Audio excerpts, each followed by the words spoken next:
for the Blood God, and all Yeah, of those fun I know that things. one So, too. Yeah. Oh, yeah, is that a yeah. 40k? I didn't realize it's a 40k. Then it's a cool time. Neither did I. But But I think it's in Warhammer generally, but it's especially 40k because you see that in Warhammer Fantasy as well.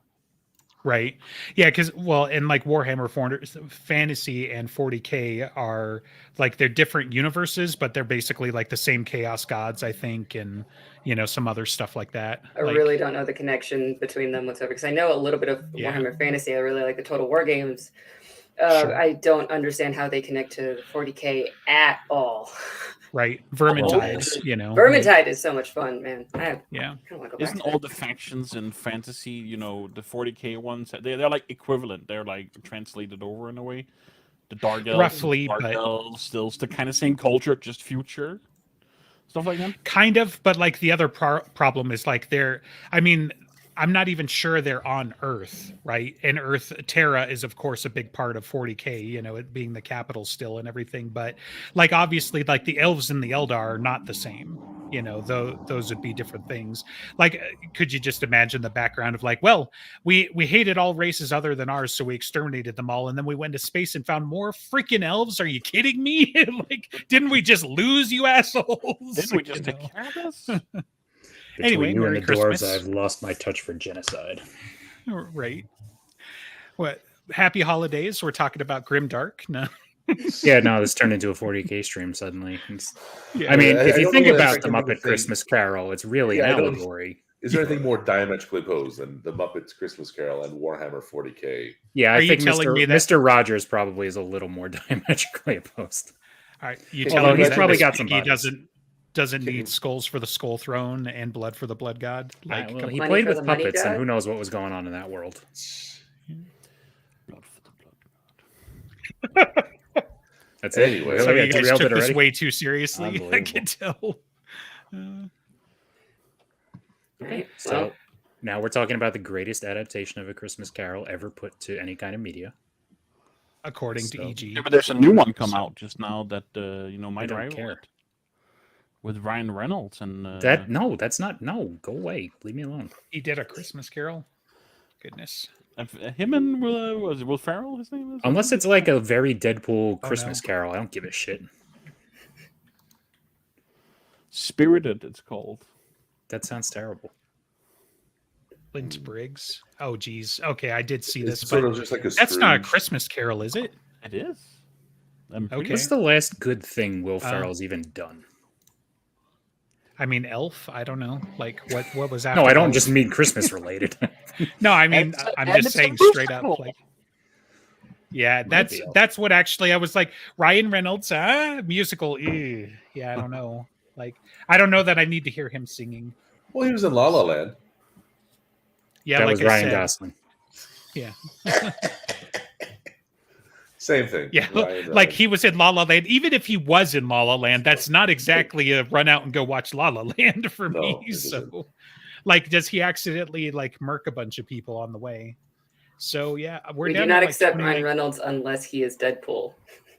Oh, fun story. No, he could be other things. I just don't need a Christmas Carol version of him. Unless it was Christmas Carol Deadpool. Right, which we've established this is not it. Okay, here we go. Well, director, you can direct us at any time. Feel free. This isn't my movie. I don't know. It's like, this is your Christmas present, EG. This is go for it. So I'm the director. Yeah, I'm back to 2019, and I'm not seeing any good Will Ferrell stuff. So, like how the director is like, my work responsibility. Yeah, I'm done. When it is not my pick. Especially this week, I watched the movie. I've been so busy. That felt like an accomplishment. I'm here. That's as much as I can really. It's not that long. It's like an hour and 20 minutes. Yes, but I had to watch it last night at 2 a.m. Is it even have to? You chose to. I've been fucking busy. You could have woken up this morning and done it. That sounds worse. Does it? Sitting down with some coffee, relaxing before. I didn't even think it was that long. Like, that's crazy. I'm sitting down drinking coffee with you assholes. You can do both. And whose fault is that? Andreas mostly, but yeah, I was going to say it's definitely Andreas' fault. Today, demanding we be here on time, and then he came in third anyway. The link was posted. I was like, I better go pee before we start. Click the You link. could have done that before sending a snarky GIF. I know. You I don't want to see. I don't want to see him in the toilet. I'm okay without that. In my No, life. that's fine. But like, go pee That's valid. before time. Like, you know what time it starts. We haven't shifted that in forever. It starts at exactly 9:37 Pacific time. Tomorrow, Except for when it doesn't. for those keeping On score. Saturday. It's the same time, right? Every time except for Same time, these different day. next 2 weeks. I was gonna say people already don't watch this one, and now it's on a different day. They're gonna be like, "What the hell happened?" What's going? We have 2 whole people that we're torturing right now, so let's And get with we it. love you both. Yes, Right. and, well, one of them is probably Andreas or you sitting in chat ready to answer people. Actually, I don't have it open. I probably should. Oh, no, we have Yeah. a third then. There we go. Up by 50%. Yep. Alrighty, G. Hmm. Why is this the greatest one ever? Listen, I know it's pretty self-explanatory, but for those of you at home who don't understand the magic that is this movie, first of all, the Muppets make everything better. Muppet Treasure Island, for instance, the best version of Treasure Island story. What do you mean? The Treasure Planet's the best version. First of all, nobody watched that movie except like you Me.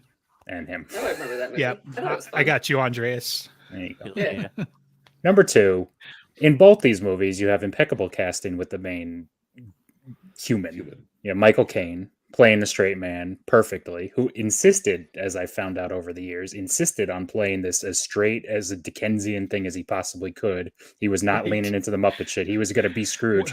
And quite honestly, he's my favorite Scrooge. Wasn't that like the only reason why he signed on even? He I was think like, so. the only way that I'm going to do this is if we do it straight. And they're like, you're hired. And he's like, hallelujah. And then Mhm. he goes for it. And then it's funny too, because you see the entire 180, in the last third of the movie and everything. But Is it heresy for me to say that I think the one with Patrick Stewart's the best one and he's the best Scrooge? No, I mean, that's a fairly typical opinion, I would imagine. Him or the really old one with Alistair something, Alistair whose name I'm Simms. forgetting. The black and white one that Ben's probably watched after this to get he, himself he's in the mood. answering it right now. He's No, telling you. no. He The knows. Muppet Christmas Carol is the Christmas movie I ever saw, except maybe Emmett Otter. That's also in the Muppet Christmas Special. And then there's another one. I didn't actually ever watch the Muppet Christmas Special. Well, Me neither. A Muppet Christmas Carol is legitimately one of the few VHSs we had, and I just watched that to death.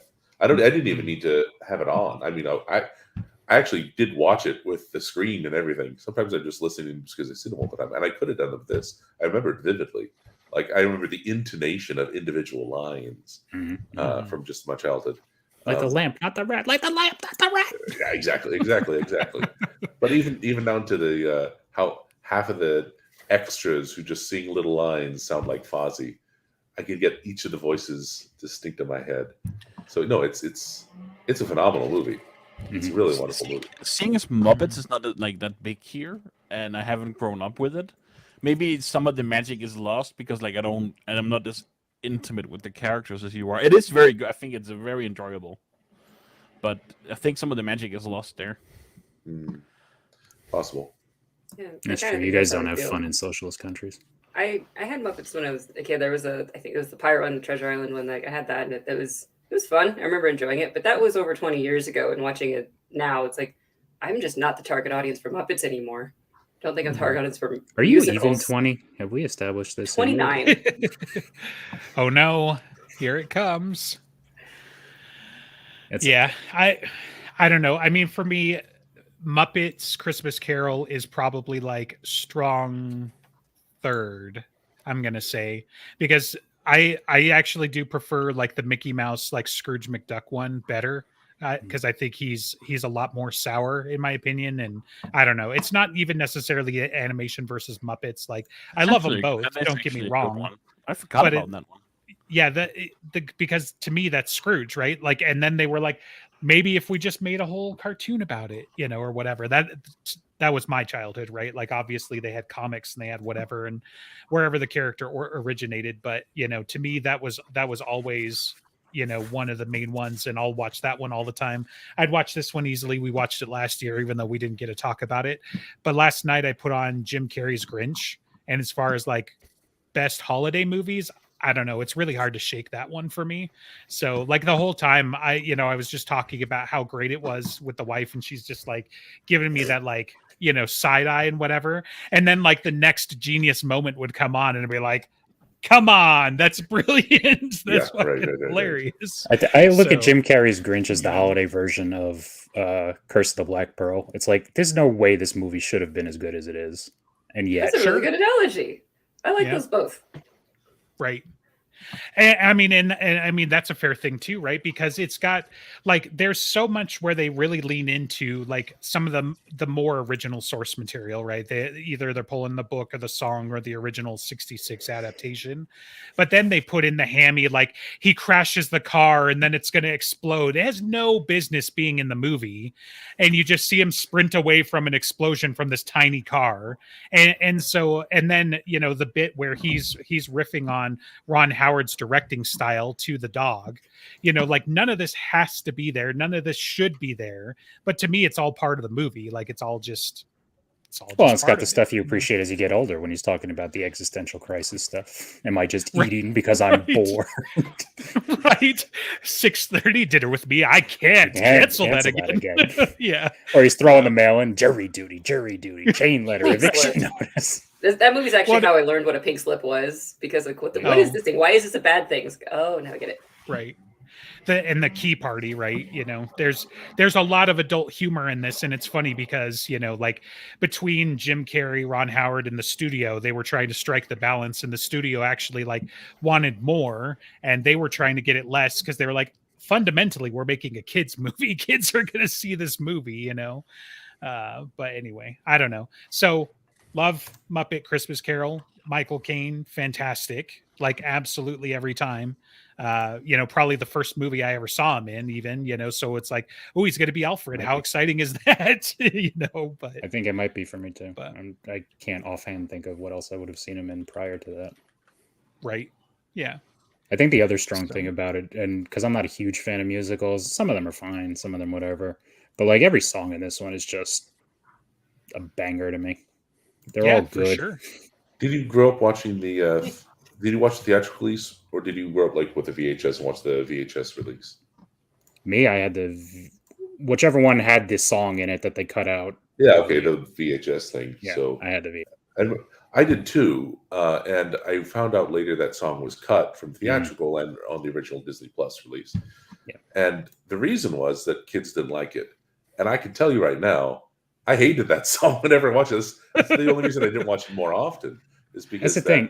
when Love Is Gone is like, I'm so bored. I don't care about this. Who are you? Why are you talking That's how about I love? felt watching I it. distinctly Singing. remember that too because I never hated the song, but it was always the point where if I had to use the bathroom, I would wait for that song and go into it. Then. I've come to No, appreciate that it would more change. as I've gotten older, but Would change. when I was a kid, I was like, I could understand why they cut it. I think it's the So- right call for a kids movie, for keeping kids' attention, because you get the point from the one line in the original cut. When I watched it on Disney Plus, I originally was watching just the thing that came up. I didn't realize you had to go into like special features to unlock the one that you're supposed to watch the original VHS. So Oh. yeah, so I saw it. I was like, oh wait, where'd that song go? Because I knew EG wanted us to watch it, so I was going to watch it, even though I was really into it. Okay, the song's not there. I gave you all okay, that. but it still worked as a transition, and you got the point. Yeah, you did love me once, and then just walk away, and he's devastated and crying. And then he meets a big scary Yeah, ghost. I don't think it was in the version I watched. That song. If the song Yeah, was I must not have seen it then because I didn't go unlock it. So oh yeah. Well, It yeah, so was- when I realized that that's what that song was, and I was like, oh, I'm so bored. Why did he specify I have to watch a version with this song? I'm so bored. I got the point of this scene like 2 minutes ago. Can it end already? yeah, that's that. I think it's You're the not weakest enjoying it. song. Some of the songs are a bit on point, but I think some of the songs are a bit weaker. Like as much as I like the Ghost of Christmas Present as a presence on the screen, ha ha ha. But literally, he's got a great presence on the screen. I don't think I really liked him. I liked his song as much as the intro and the outro songs. I really like this song. What do you like about it? I don't know. I think it's just because it was I guess the most happy one. Hmm. It's maybe also I mean, the and finale's Scrooge pretty kind of happy. Scrooge kind of like the development in that part of the movie as well probably also contributes to the attachment to that song that I thought it was good because that's where he really starts changing. Yeah, well, I guess when he starts getting into it. Also, this has probably one of the, I think, as the ghost representations, like you got this little ethereal floating child, right? You got this big giant Viking looking dude for Christmas present. And then you've got probably, especially if you're a kid, the most unsettling thing, death version of Ghost you could get. Yeah. It's just this Right. big ring wraith looking dude pointing. I think the Christmas present was supposed to be more Russian because that coat thing that he was wearing. You usually see that in depictions of Dead Moroz, which is basically Father Winter, with Russian Slavic stuff. But I don't actually know anything for certain. It's just an impression. Oh yeah, I just he's just kind of this big, goofy but endearing, giant, imposing, happy I have Father eight Christmas type thing. brothers. Oh, imagine the grocery bill. Oh, that's Yeah. good. Well, I mean, Rizzo's grocery bill was, what was it? I have 800, 900 brothers and sisters. 1273. Yeah, I was like, there's Rats a lot don't more to understand that. these things. Oh, Yeah. rats really don't understand these things. It is the American way. So actually, He's the I'm glad you brought British. that. Glad you brought that line up.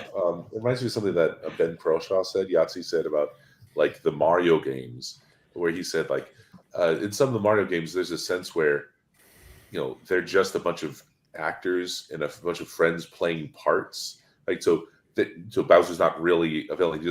He's playing the part of killing the princess and or trying to capture the princess, and then that's why later on he can just go play golf or ride around and go karts with Mario, right?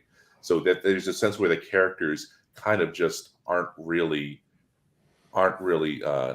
characters so much as they're a troupe of actors. And I think the Muppets have that down. And I think part of what makes A Muppet Christmas Carol work so well is that when you kind of understand the personalities of the puppets, they're kind of archetypes, and you see how well each one of the Muppets fits the archetype of each of the characters they play in these adaptations.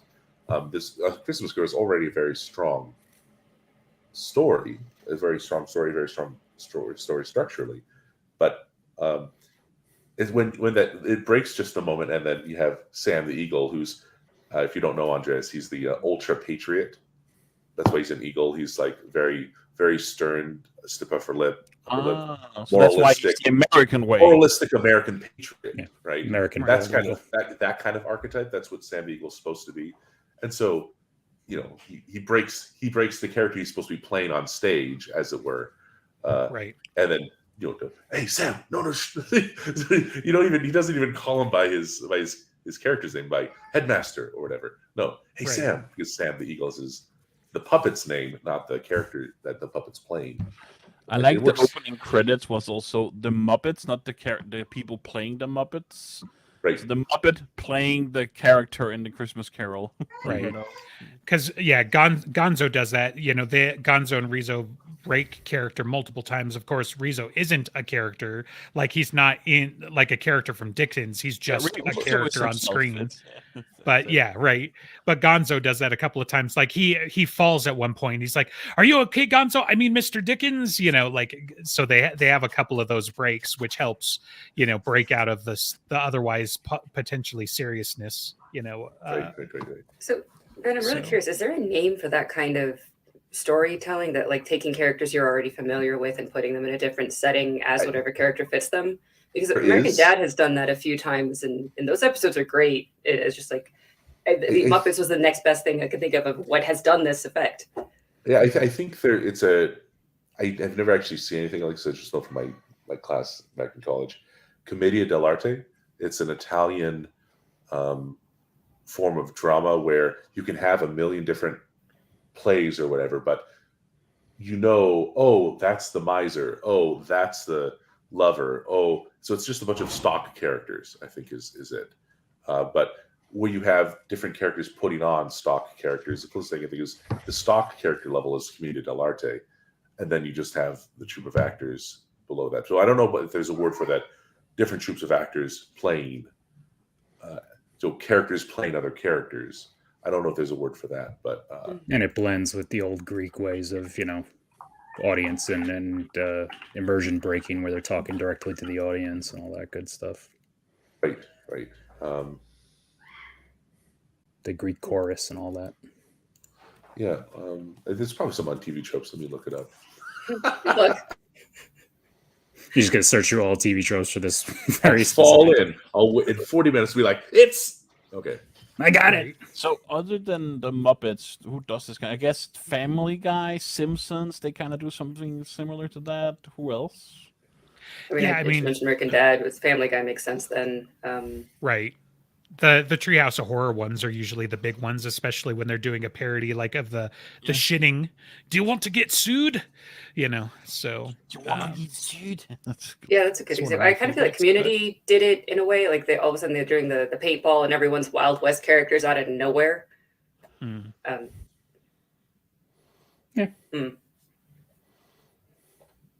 I mean, some of them they do. It's weird because a lot of shows, if they're doing like a holiday episode, they're not really doing characters so much as they're just these people in a holiday setting, as opposed to being the embodiment of the character now.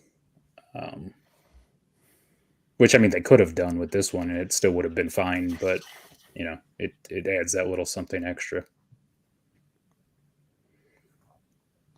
I mean, because it's almost going back to the Deadpool conversation. If you're able to break the fourth wall and you're kind of able to play out in these fields where you're blurring the lines just enough that it's not killing immersion, but it's enhancing it, then great. So it's like Gonzo's telling the thing. He's like, he's about to come around that corner. When? Now. And he's just Right. then the music kicks in and he starts Marches. doing it. Right. when they're having that Some discussion marches about around his omniscience, and he's, how is he doing this? Mm-hmm. How does he do that?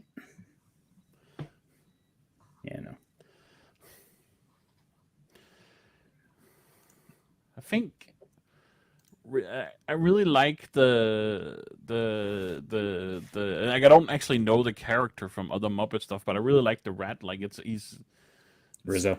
yeah, it's a good. The it's a New good- Jersey, Brooklyn, whatever he technically is, rat. How's I'm his from New accent? Jersey. How's his accent? He's running It's from either the Jersey or Brooklyn. I don't know which He one said they're going he's from for New Jersey exactly. in there, but It's Jersey. how is the accent?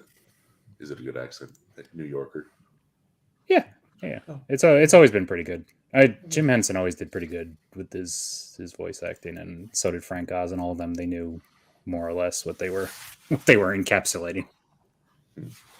Yeah, I would say I've heard Rizzo before in real life many times. Who's Jim Henson? He's Huh? the guy with the Muppets. He's Jim the one who Henson. created them. Yeah. He was the original voice of Kermit and several of the other Yeah. main ones. So was this his last movie that he did? Because I saw it was in his memory. No, this It was the before- first It was one. after he died. After. Yeah, this It is the was- first it had one. Jim Henson himself nothing to do with it. Yeah. It's a sad As- story. His kid Son did it. seemed to have taken a pretty good control of the company, because I think by the time the Farscape coming out, a lot of the puppets as to why they look so good is because it was Jim Henson, Brian Henson production company that did it all. Right. That was early 2000s, so Jim Henson was long dead. I don't know if you. Oh yeah.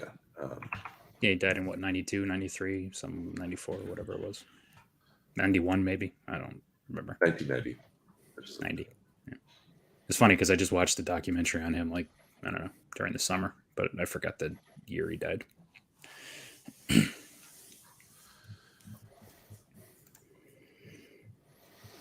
But the puppets live on.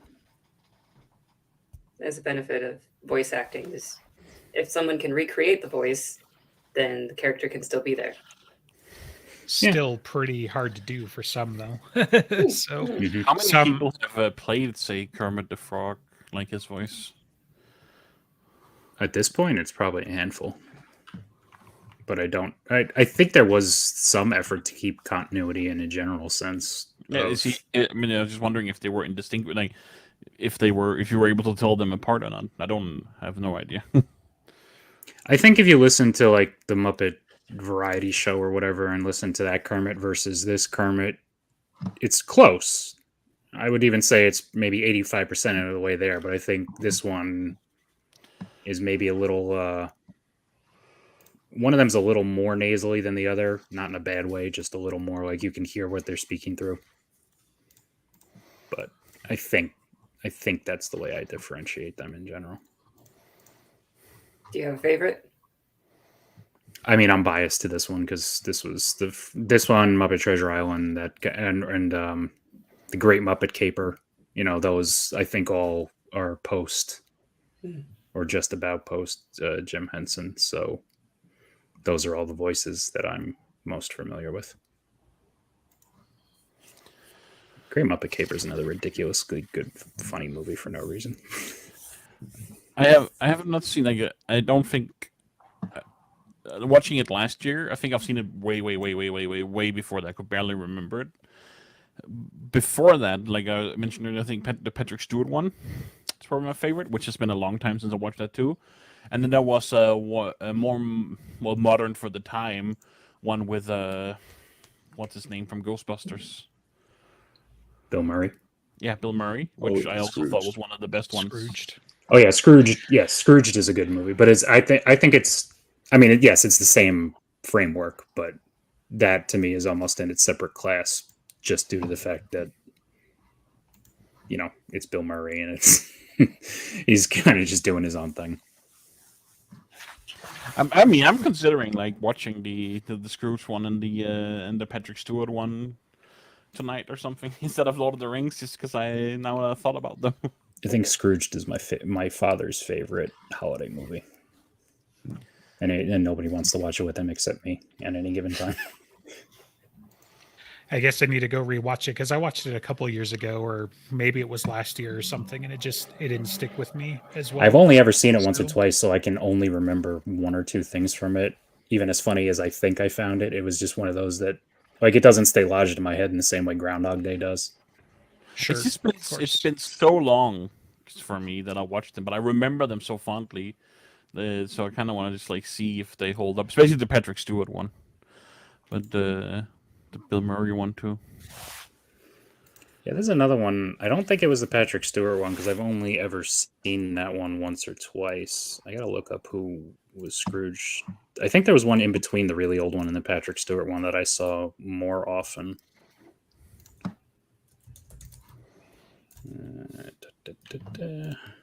Jesus, there's like 800 versions of this.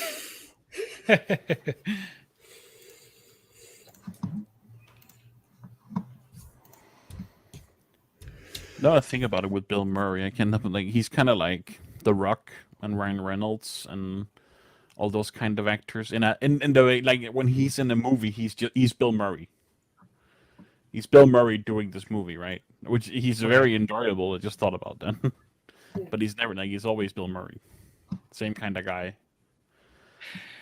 I mean, some like his dry sarcasm is kind of like one of those defining pieces, but like I wouldn't say Venkman has a lot of overlap with some of his other characters, per se. Like even just take Ghostbusters and Groundhog Day. Like the dry sarcastic humor is definitely there in both roles and whatever. But or if you really want to break it out, it's what's the other one I'm thinking of? Is it Caddyshack? Like talk about, breaking the mold out for those characters. Certainly he's a comedian. Certainly the dry sarcasm is one of his staples, but I wouldn't say like, to me, like Nicolas Cage, when he shows up, he's the same actor every damn time. I wouldn't do the same thing with, I almost feel like he's with like Bill Murray. I mean, I don't know. Maybe it's just because that movie script and the whole thing is just so great that I feel like Nicolas Cage is actually not just Nicolas Cage, but in Lord of War. I No, feel like there's exceptions, sure. I could agree with Lord of War, but like Next is one of my favorite Nicolas Cage movies, except the main problem with it is that it's Nicolas Cage, right? Like Next is such a fantastic movie, but the fact that it's Nicolas Cage just kind of ruins it for me, right? The first And time it's I just- saw it with the twist, like I was just like, man, they got Oh me. yeah.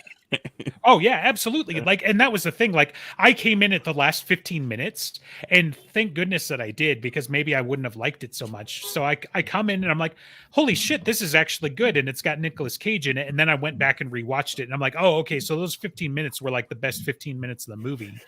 But like there are certain movies where like he works. So I try not to like dog on him generally as an actor, but like, you know, you really could sit down and just be like, do I want to see Nicolas Cage rob the federal government? Do I want to see Nicolas Cage steal cars? Do I want to see Nicolas Cage be a wizard? And you know exactly which fucking movie I'm talking about, because he's the same dude in all of them. I So adore and love National Treasure, and I'm so sad there are no more with him in it, and now there's some TV show. yeah, well, it's To be like fair, they HBO should have never done a second one to begin with. Or did they do a third one even? They I did think two. so. Yeah, The second there should one- never have been a second one. The second one had a major cliffhanger, and I thought the second one was great.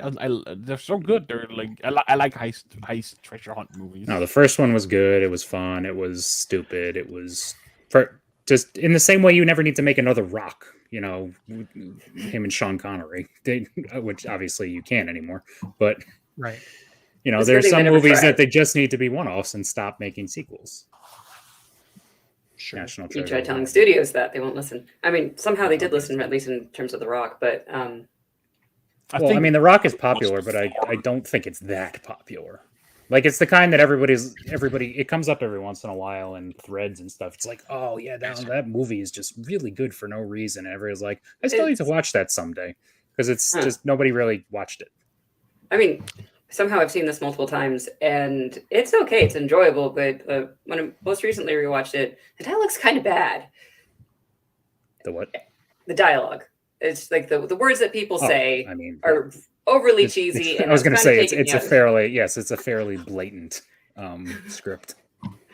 Yeah, I mean, Sean Connery Rock, was way you know. too good in that movie, but like the rest of it is just Sure. like That's the one where he's like, he wanted me to stab this in my heart, right? You know, so with just the serum or whatever, the antidote. Mhm. So yeah. Anyway, that's one of the scenes. Of course, you've got the smoke and a few others, but that's one of the scenes that always jumps out at me. But Speaking of dialogue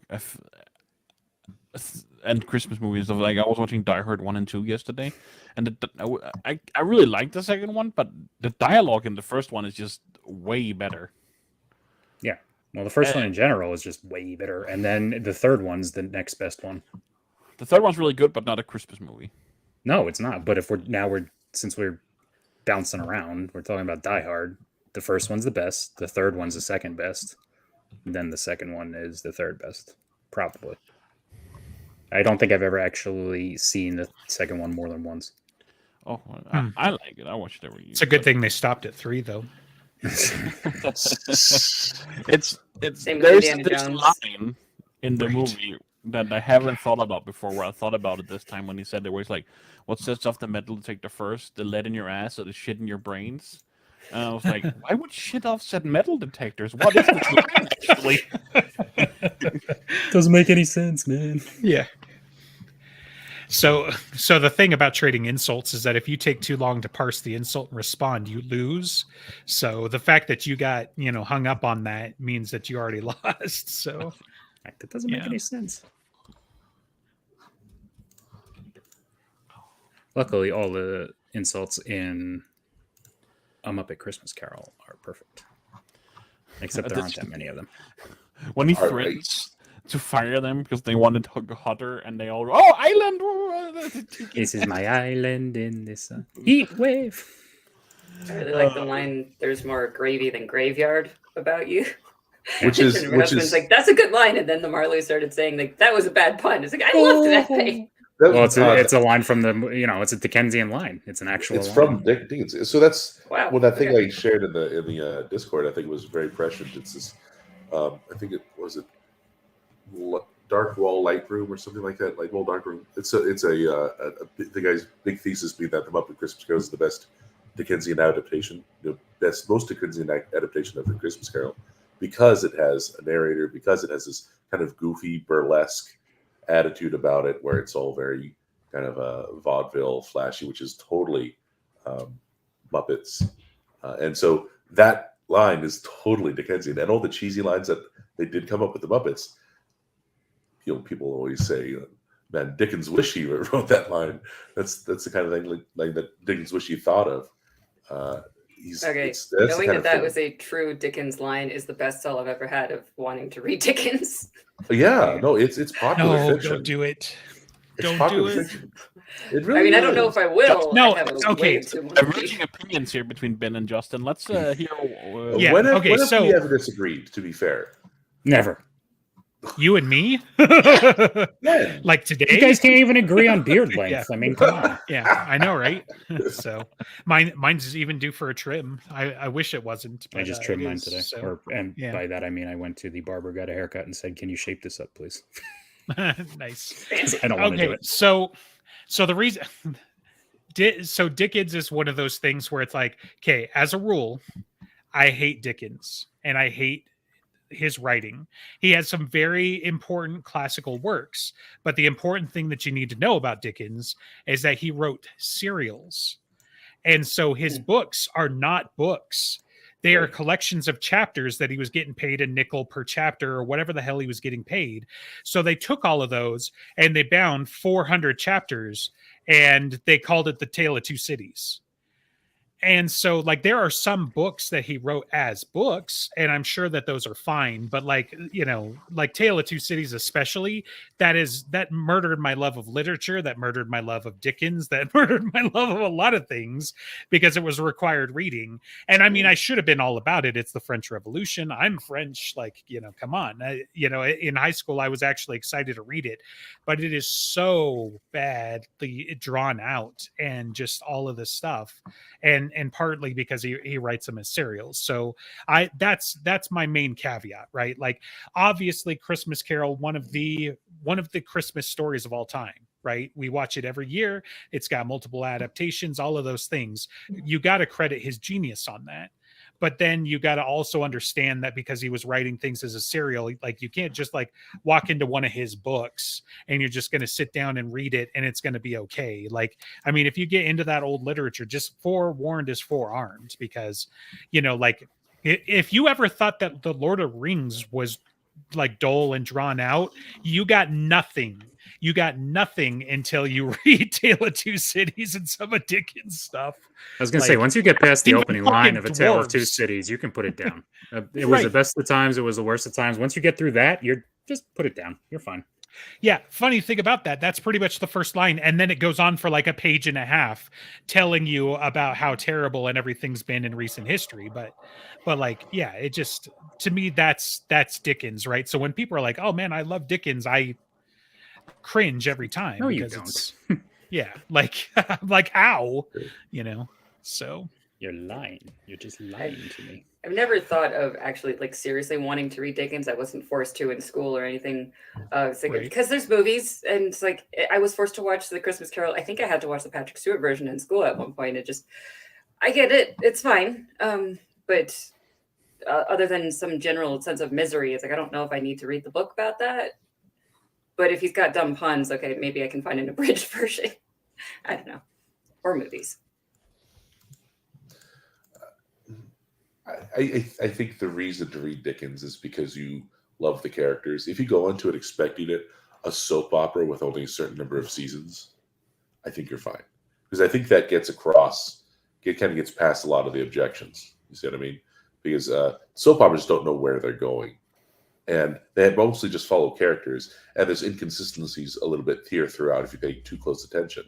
But if you just love hanging out with these personalities and in this little world he creates, that's why you read Dickens, right? I don't think it should be, because of the difficulty of serial storytelling. That's exactly the problem. right. I think, weirdly enough, I think it was like still one of the top rated movies on IMDb is based on a modern serial story. And I guess I could say that and be like, oh, the big reveals, oh, it's a comic book movie. But no, it's a Shawshank Redemption, right? Stephen King wanted to write a serial story, Sure. and so he wrote was Rita Hayworth and the Shawshank Redemption, and it was this Right. um, Well, The I think Martian, it was The Martian was a serial as well, right? Serials true, translate yeah. very well, right? So I'm If, not with a bit of necessarily editing, against that, with but a bit like, of editing, yeah, right? like you're comparing apples and oranges in a way, because there's it's not like The Shawshank Redemption is 7 days long, you know, as a movie, right? They Sure. absolutely have to cut that out. And like the main way that I made it through A Tale of Two Cities when I had to read it for school, and I kind of figured out that like most of the quizzes based on what we were reading and all of that was read the fucking dialogue. I don't need to read 14 chapters worth of like architectural scene setting, right? This is, of course, my very biased and ancient memory in this case, right? This is a 20-year-old plus memory, but it's like, don't just like, don't bore me with like the background setting and all of this stuff. Sure, follow the characters, but like, I just cutting in too, because like selling it as a soap opera doesn't convince me. Hopefully it convinces a True. couple other people, but like, Just yeah, trying to like reframe it. Trying to right, reframe it. for sure. And I mean, it's funny you bring up the comics thing, because it's like I don't read the comics either, probably for a similar reason. I don't like paying $3 for 10 pages of mostly art and 25 lines of dialogue or whatever. That's again a bias and everything like that. I Sure. definitely enjoy the characters, the stories that came out of it. That sort of thing. Same thing with Dickens, right? Like, of course, again, we love the Christmas Carol. I don't remember if the Christmas Carol was a book or if it was a serial first, but you definitely like can enjoy the story. I'm just saying, before you be like, oh man, the movie was great, let me go read the book it was based on. Like, first of all, that's always a dicey proposition, but second of all, I'm targeting this to my particular audience that may or may not have read The Lord of the Rings because it's boring. You're not going to have a good time. Like, Fair. That's fair. so The Martian, since we brought The Martian and watching the movie and reading the book, I watched the movie and then read the book. I have not read the serial how it originally was, because the book is, I don't know, it's been edited, but the book is fantastic. And I have read Lord of the Rings. The movie is a lot better. That's what I feel like. I'm bored. I am bored. I was so. No, it's bored. okay. I find I like the books for what they are, but I've Mhm. always since Fellowship came out, I was like, oh, this is better though. And it's one of the few examples I have where it's like the movie is just better than the book to me. Ben does not look happy. Yeah. It takes all I'm- kinds. Look at now you got me defending Ben. Like, me and Ben are over here. Look at what Listen, you've done to us. You put us guys, on the same you side. guys can live in your world with Tom Bombadil for 800 words, It's not and, even just that. Like, or I think 8,000 words. He went on for a while. one of my biggest quibbles is just the general, like, because he spent so much time and he clearly loved the books and he got into some of these nitty-gritty details and he got into some of the stuff and then just completely like ignored other things. And it, like, you can make an argument on time, but for me it's like, bro, it's digital anyway. Why couldn't you just do it as described in the book? You all but lift things directly from the pages in some cases. In my opinion, it's some of the best casting that's ever been, right? But then you just turn around and just like completely ignore shit that for some reason was important to me and bugs me still to this day. You sure you don't want the we Sean could- Connery, Nicolas Cage, Gandalf, Aragon version that was supposed to be? Right. Oh man. Like, that's Bullets one of those where it's dodged. like, yeah. When we It's talk worth about going to those- the alternate universe to see what it was like, and then knowing you can come back to your own universe. Right. Like, think about it. In an alternate universe, Nicolas Cage isn't known for like National Treasure and Gone in 60 Seconds and Next and whatever else we've talked about. Con Air, of course, is another popular one. He's known as Superman, Aragorn.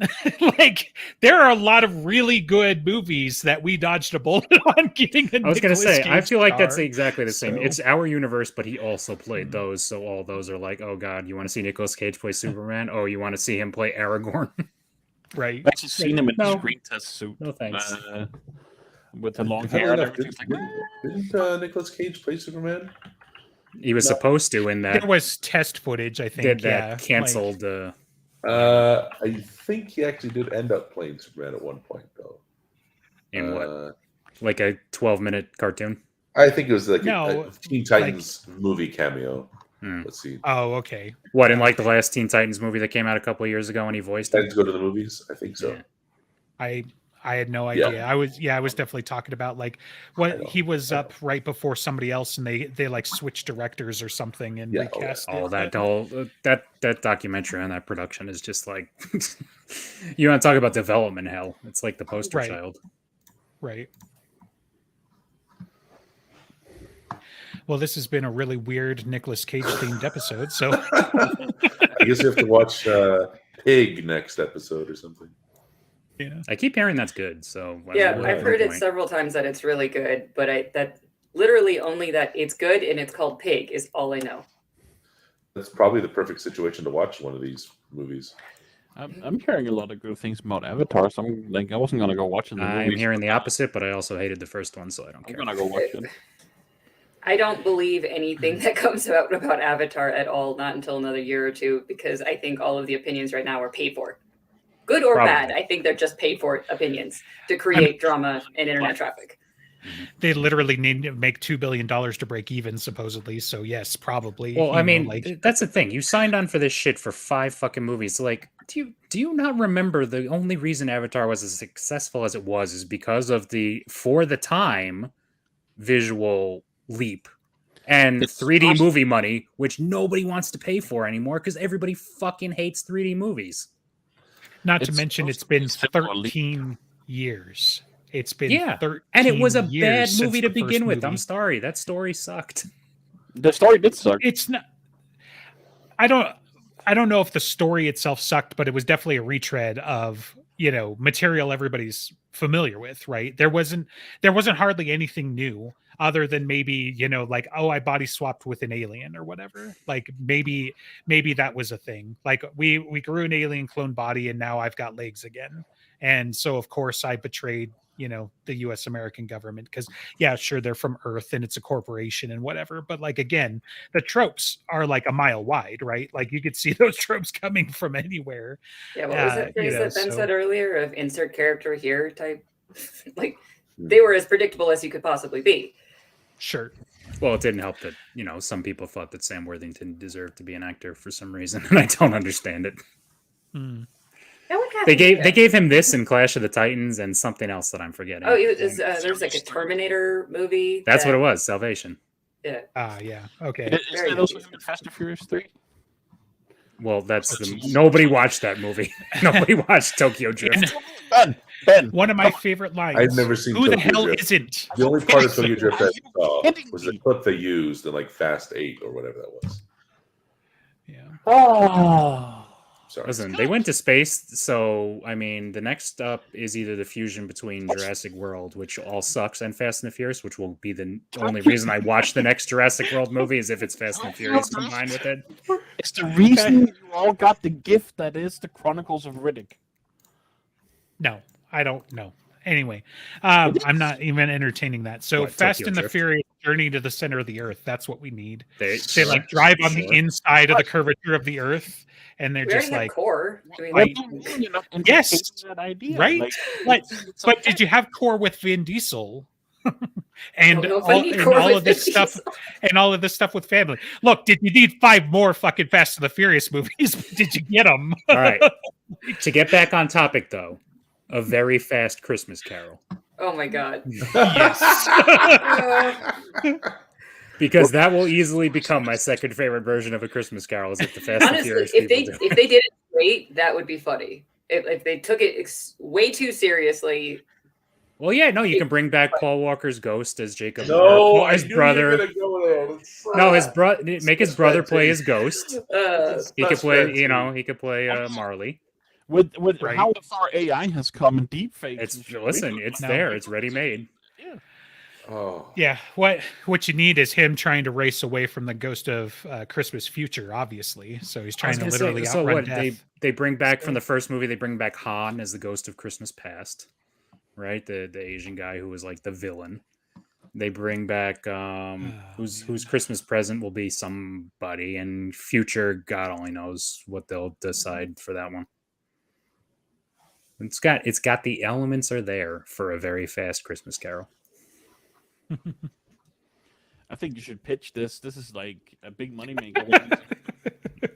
One day, Um, if I had the money, this would be my only project that I would Well, ever I fund. think you need to start writing the script as a serial, getting a lot of traction on the internet, and then it'll be made into the movie. That's true. That would be the so way to do it. unrelated, they've done. Are we up to 10 now? 8. 8 Or- is that? No, all? it was Okay. Fate of the Furious, and then I think they might have to be up to 9 now because 10 is supposed to be like a 2-parter, and that's the quote unquote. Oh, end. nice. Have they actually jumped a shark yet? Because I No, feel but they like- went to space in a car. right, They're at which is 9. a close second. with the spin-off. Listen, if you're in space in a car, you are floating over all sharks at all time. So Just that's avoid the Tesla up They there. jumped all the sharks in True jumped Fast them and all. the Furious. every shark. Yes. There's not a shark left unjumped. Oh, geez. Yeah. So out of curiosity, these 9 or 10 movies that we're counting, you counting Hobbs and Shaw, the spin-off, Andreas, it sounds like, did you count Tokyo Drift? Yes. Because Well, it's got Fast unfortunately, and they've Furious in the included title. the people from Tokyo I, Drift I, now, I so it think has to be this counted. counts Hobbs and Shaw, not because if it's with the Shaw one, it's 10. With another I one just comes- don't know if that counts as number 3 or if there's a different number 3 is, I guess, what No, I'm getting at. That's officially the third one. Unfortunately. Okay. Yeah. And That's back where to it jumped the shark for real me. quick, if you didn't, I don't, maybe you don't know the lore. Vin Diesel has a cameo in it. They got the Lord. rights to Riddick Yes. from that cameo. Yep. And then I'm pretty sure we went over this the last time this came up. I know, but I don't want to believe it still. it So is true. That was his payment. He had a minute in the movie and he got the rights to make Riddick movies. I mean, that's worth it. yeah, I think that's where my quibble is, because you're saying the rights to make the Riddick movies, whereas like I was thinking Pitch Black, and I think that's not true. He So- did Pitch Black, and then he Right. wanted to do more, but nobody wanted to like. Yeah, I was gonna say Pitch Right. Black came out before the first. I think that's Fast and where Furious, my I think, disconnect right? is. So he was Because like, Tokyo Drift doesn't come out till 2006, and Yeah. Pitch Black came out in 2000. So I'm like, no, "But Also, But Pitch it Black makes and sense. Fast and the Furious came out at the same time. I think. Or That's what is it's Fast and like- Furious is 2001 or 2000? that's why the setting Right. second Riddick is so different. It's because Vin Diesel got to go 'Cause it had crazy money. with his and D&D the fantasy Chronicles of Riddick. stuff. Yeah, the Chronicles of Riddick came out in 2004 still.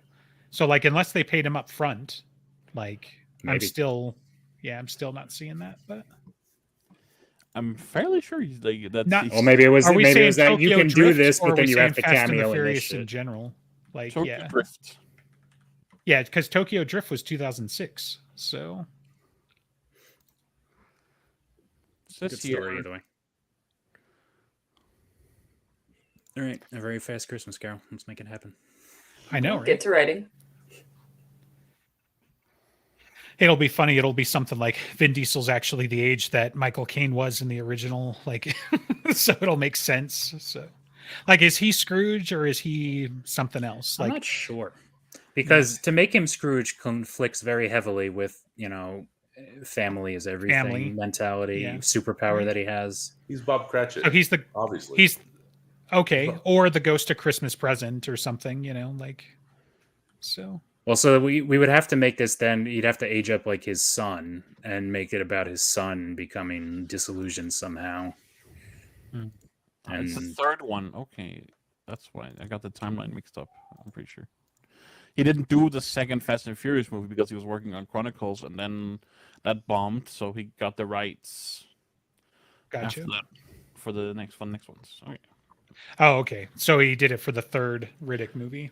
Yeah. Just Riddick. Which also didn't Gotcha. do that well, as far as I remember. That one was bad. Yeah. It was too. It came out, and I was like, I mean, I liked Chronicles of Riddick, and I really liked Pitch Black, but I never got around to seeing it, and I never heard good things about it, and I just never bothered with it. Yeah. I mean, they went way far afield in Chronicles of Riddick, but to me, like, if you took it as itself, like, I mean, it fit to me in the universe, and it was fine. And then in Riddick, they just more or less dropped it, which that was a large mistake. You know, it was like they had set so much up in the second movie that they just were like, Yeah, I feel like they just didn't know if they wanted to be back in Pitch Black Land or Riddick Land, and they just right, they worst of both worlds. Yes. sure, yeah, I could see that. So All right, so Dread 2 and a very fast Christmas Carol is what we have to hope for the upcoming year and a half. and Warhammer, Right, and 40K. well, I listen, I'll check out at least the first episode. Thanks Sure. to Henry. Oh, But it's a that's series. Okay, right. I was worried it was a movie. That's kind of the point. Oh yeah, no, it's gonna be a Yeah. series as far as I know. I'll watch anything with Henry in it. I mean, at this I point, will the not first go name that far. basis? Henry. Because after seeing Man of Steel and Batman v Superman, I was perfectly happy never to watch another version of Zack Snyder anything with, even if it had Henry That's Cavill in different it. though. All right, fine. I was like, yeah, we're just getting to the point that the directors are ruining it for everybody else. I mean, Like, they are. you know. Well, I don't know if Well- it necessarily directors or producers or writers, but the actors are not always the problem. Very rarely are the actors the problem anymore. It depends, because like in Marvel, you have the opposite, right? Because like you had Butthead from Hulk, Andrew Norton, and a few others Edward. where. Oh yeah, sorry. It's okay. You know, where they Andrew, were just Andrew like- accepts your apology. Yeah. Where it's like, oh, I gotta be involved with the character and stuff. And sometimes that works out, and other times they get, Bruce Banner, the new guy. I don't know. The He's new been doing guy. it for like 20 years. Ruffalo, The Mark new guy. Ruffalo. Thank you, Mark Ruffalo. So yeah. I mean, I understand that, but you But- got to wonder. Edward Norton probably would have fought harder for Bruce as a character and the Hulk to not be sidelined the way he was later on. Maybe, but I think part of the sidelining is because it was like the third false start with Hulk, in general. But How dare you? The But, yeah. Lou Ferrigno series is a masterpiece. well, of course, but we're not counting from then. Like if we count that, then we got to count the Captain America movie, Yes. and then we got to go Yes. further to the Iron yes, Man and the other Supergirl Avengers. movie and all those terrible movies. Absolutely. Well, Supergirl's DC at least, but Actually, there were still. two Captain America movies, right? One of them was he looked actually slightly more like Captain America. I think it was the later one in the 80s. Probably. I mean, I definitely remember him fighting Red Skull a lot. I don't remember any of the plot of the movie, just No, that stuff. But that was the kind of thing where it was on TV once, and I was like 9 years old. It's like, Yeah. okay, 1990. There you go. there you go. I was wondering if Disney had buried all of that successfully or not, but yeah. Probably not. Not with the internet these days. You can't bury anything. You can lock it up in that proverbial Disney vault all you want, but somebody's got it somewhere. Right. Is it about time to wish everybody a Merry Christmas? It is if you want it to be. You specifically, Andreas. If you want to end this episode now, you go right ahead. But plug our stuff I properly. need to dip in 2 minutes if you guys want to go on. All right. Well, plug our stuff. Tell everyone to give us a holiday bonus. And Yeah, let's if you go. go to our Patreon, brokenjars.xyz, you can give us money. Fund our bonuses, fund our Discord, fund our website, and make sure Fund. Justin Fund. Okay. has chai lattes. I don't No, remember. not Justin. How about EG, who still hasn't gotten his Secret Santa gift again? Oh no. And clearly, people need to be paid in order to fund the this. drawing of To them. to my knowledge, I haven't gotten mine either. So I know. Yeah, but you will get yours, and I will not. That's I how this haven't goes. gotten a mail about a drawing. Has it been done? she put it I in mean, the chat and everything, dude. Like weeks Yeah, ago. I did it in November, The like, trying 17th. to be prepared. Yeah. Well, now I know who has me. I filled out the thing, but when everybody's filled out, you get a name. I haven't gotten a name. You should be able to I- draw a It name does it without. instantly when you click it. It says pick a name, and it scrolls to the Right. names, and it lands on one. It takes 10 Yep. seconds. Yeah, and it does that Oh. before you've done anything else. It makes more sense why EG hasn't been getting. I was going to say, how many years have we been doing this with the exact same site, and it does the same thing every time? I always get an email with a name. Oh my god! So what you need to do is you need to be funding us so we can afford EG's presents. So, but maybe we should focus on what they're getting at some point too. Instead of please give us money because we're helpless. I and put a poor." wish list up there, so take from it. God damn it! Yeah. What do you get with $2 monthly so you can join our Discord? You get fights like this in Discord and in GIFs. And gifts, yep, and the memes. So Yes, there's lots of memes, lots of GIFs, because that's the superior way of communicating on Discord. I give the world a very fast Christmas Carol, and I get nothing in return for my efforts. Is we have to write it first. Okay. Oh, just the idea is enough to spread holiday cheer. My person does not. Okay. Well, not E EG. wow, you have a name that now? narrows it down. Yeah. Well, I haven't got Luckily, mine whoever either. this person is. I just Yeah. moved, so just as well. Yeah, you move from the right side of the room to the left side of the room, right? That's true. He's So- reclining in a different way this time. It's very confusing. yeah. Is that more at ease? No, keep going. Yeah. There we go. There you go. Yeah.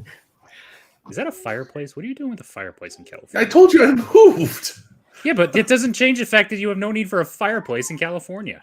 I need a fireplace. It's cold. Well, All of the Fair. fires are Yeah, you outside need of one. I California. need one. San Justin Francisco's needs one. Average temperature is Where else 50 is Santa degrees. gonna enter? Like, hello? That's Have you never watched the Santa Claus? It shows you what happens if you don't have a fireplace. It creates one out of holiday magic. All right. Well, I gotta bounce. Okay, bye. like We might as well end now because we're done. Yeah. Because All the right, star of the so- show. Did you hit the end button and now we have to figure out how long it's going to take already? No. Do you want me to hit the Yes, end I want button? you to hit the end. We plugged the stuff. We're fine. We're good this All right, time. all right, all right. I'm hitting.